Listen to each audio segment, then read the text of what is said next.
So when we're looking at the resurrection of Jesus and trying to understand what happened, did Jesus rise from the dead? I think it's very helpful to look at some of the competing theories or some of the alternate theories to explain all of these pieces. So I want to look at a couple of the theories that are most prominent and then analyze them together.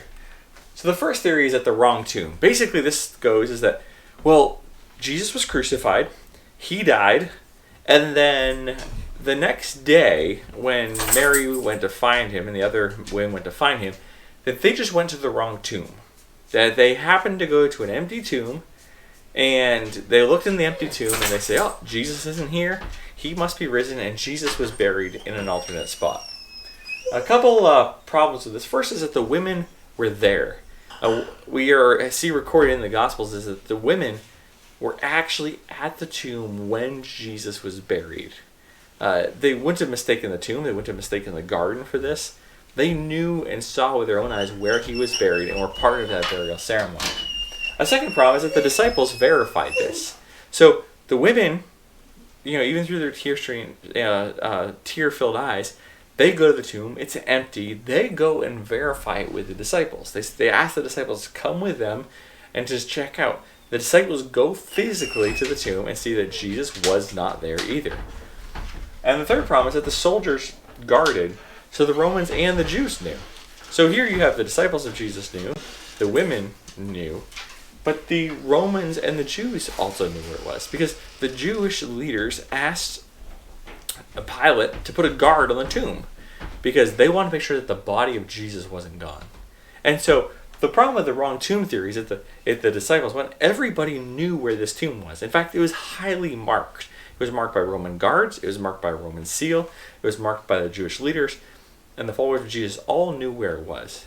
And certainly if the disciples and the women had gone to the wrong tomb and they said, Jesus is alive, the tomb is empty, one of the Jewish leaders of the Roman soldiers would have raised their hand and say, tomb is right over there, you're at the wrong tomb. And yet they didn't. So we first see the wrong tomb theory, but it doesn't account for the evidence. We also see the hallucinations. The idea is that Jesus' followers really believed that they saw him risen from the dead. But they had a big hallucination, multiple hallucinations, and even a group hallucination. A couple of problems with this is that, first of all, there's too many people for hallucination. It was Mary by herself, and a group of women, and the disciples again, and then up to 500 people, and then some more disciples at the Sea of Galilee.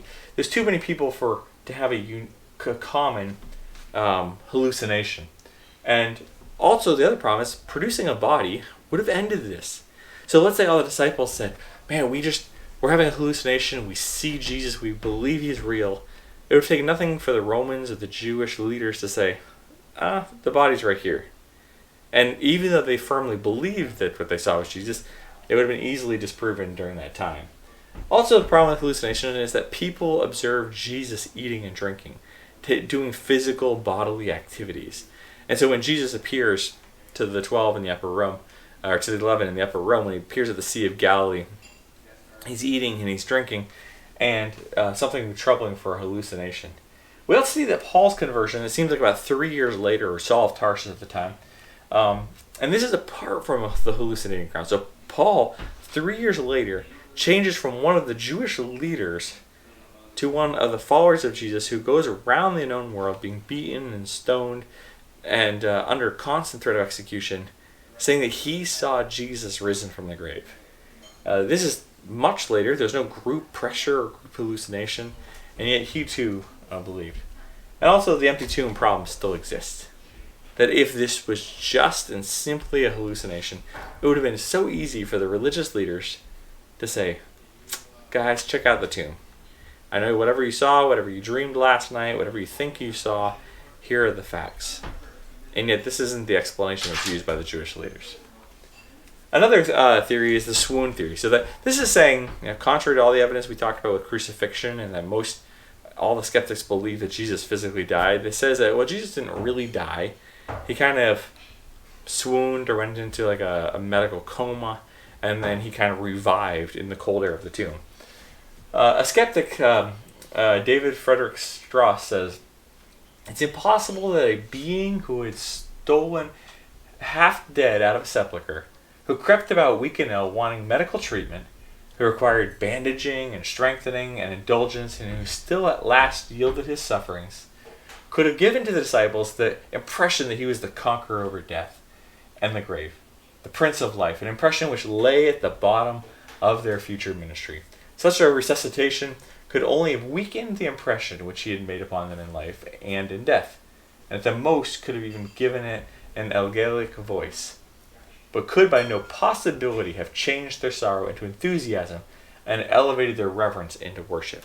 The problem with the swoon theory is and this man says it so well, if Jesus had not really died, but just had really suffered and gone into a coma and then revived, this would not have made the disciples enthusiastic by saying, wow, this is the Prince of Life. In fact, when they knew he was the guy that was barely hanging on to life and was barely making it, and they had to kind of revive him back to life. How is this the Prince of Life? Why is it worth giving our life to this man and in service of this man when he's barely keeping and maintaining life himself? So the swoon theory doesn't really hold up into the transformation that we see of Jesus' disciples. We also see that this theory, the body was stolen. This is the one that we find in the book of Matthew that's the earliest accounts of, someone stole his body. Well, I think the question is, who stole Jesus' body? Let's look at the options. First of all, the disciples. At the time of the crucifixion and Jesus' death, we see they were in a spot of cowardice. They would have hardly been facing a prepared guard. Also, would they die to perpetuate a lie? So a couple problems with this. First of all, you have a bunch of fishermen, and you're saying they stole the body.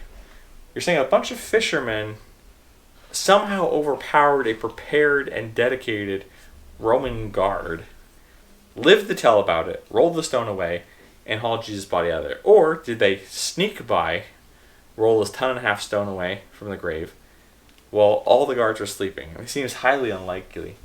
And on top of this, is that if they knew that they had stolen the body, would have they all given their lives to perpetuate this lie?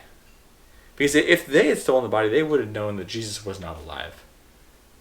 And they might be able to convince others that Jesus was alive, but they would always know that Jesus was not alive. And would this explain for the radical transformation in their behavior from one of cowardice to one of bravery and courage? What's another suspect here? Well, the Jewish leaders. Now, could have they stolen the body? Perhaps. But a missing body was their worst nightmare. In fact, they asked Pilate to put the guard there so that they knew that nobody could steal Jesus' body. They did not want Jesus' body stolen. They did not benefit from Jesus' body stolen. Because just like when Lazarus rose from the grave, was raised from the grave by Jesus' resurrection from the grave verified everything he had said. What about the Romans? Well, they had no incentive to steal the body. In fact, they had crucified Jesus. Christianity created upheaval in the Roman Empire. Producing a body would have ended it. It got very complicated with Christianity because here they weren't swearing allegiance to Caesar, they were swearing allegiance to God. And it just upended some of civilization as they knew it. And it would have been very easy if they had stolen the body, which they had no reason to do so, just say, okay, this has been fun, but we're over this. Here's the body of Jesus. I think when you look at the main competing theories, none of these theories really account for all the evidence. None of the theories that we're looking at really account for the data points. Maybe you have a theory of your own. Maybe there's a theory that you've heard other than the ones we've just covered. And I encourage you, as we've looked through this data, how does it compare to the information that we have? How does it compare to the information that even non-Christians, non-believers hold on to and admit is true? Because when we're looking at history, we're not going to get every single answer just the way we want it. We're not going to see the whole incident play out on YouTube. But we're looking to say what answer, what solution best accounts for the data. I think when it comes to the resurrection of Jesus, we see that the competing theories fall woefully short. And as crazy as it seems, as crazy as it sounds, is that the best theory that explains all the information is that something above natural or supernatural happened. And that's Jesus rose from the grave. Now if you say, well, I can't believe that. That's not natural.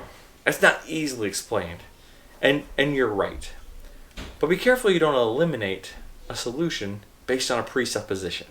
Because if you say, well, supernatural things can't happen, therefore I know Jesus didn't rise from the grave, it's your own presupposition that blocks you from truly examining all the options. And Jesus' claim was that he was God. How do you prove that you're God? Well, you would have to do something that is above and beyond natural. Jesus rose from the grave. The competing theories that we've looked at fall flat. I encourage you to wrestle with the evidence yourself. Look at it and see which one best fits the stories. We're going to conclude this series with one more, talking about a really fascinating claim of Jesus that I just came across and understood this way in this last year. And so I want to share that with you. And I hope you'll join us for one more segment of Did Jesus rise from the dead?